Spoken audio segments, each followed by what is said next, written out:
যখনই বিপদে পড়ে যাবেন আপনি আল্লাহ তাআলার খাস একটি নাম ধরে সাহায্য চাইবেন, বিদ্যুতের গতিতে আপনি সাহায্য পেয়ে যাবেন, আপনার বিপদ মুহূর্তের মাঝে দূর হয়ে যাবে। ব্যবসা বাণিজ্য লস, সার কাছে শুধুমাত্র শত্রু আর শত্রু, বিপদে আপনাকে গ্রাস করে রেখেছে, কোনো কাজেই যেন সফলতা নাই, যেটাতে হাত দেন সেটাতেই লস, কোনো কিছুতে আপনার সাফল্য নাই, সন্তান কথা শোনে না, স্ত্রী কথা শোনে না, পরিবার পরিজন নষ্ট হয়ে গিয়েছে, কিভাবে আপনি বাঁচবেন?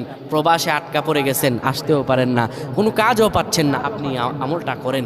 এটি আমার কথা নয়, বিশ্বনবী মুহাম্মদ রাসূলুল্লাহ সাল্লাল্লাহু আলাইহি ওয়াসাল্লামের প্রিয় সাহাবী হযরত যায়েদ রাদিয়াল্লাহু তাআলা আনহু, তিনি একবার মক্কা থেকে হিজরত করে যখন মদিনায় যাবেন, ঠিক সেই সময় বিপদে পড়ে যান। ওনাকে একটি লোক বিপদে আটকে ফেলে এবং ওনাকে হত্যা করার চেষ্টা করে। তখন তিনি আল্লাহ তাআলার এই খাস নামটি ধরে সাহায্য চেয়েছিলেন, আল্লাহ তাআলা তাকে বিপদ থেকে মুক্ত করেছেন। সুবহানাল্লাহ। সেই দোয়াটা কি? তিনি যখন বিপদে পড়ে যান তিনি বলেন, আগিসনি ইয়া রহমান।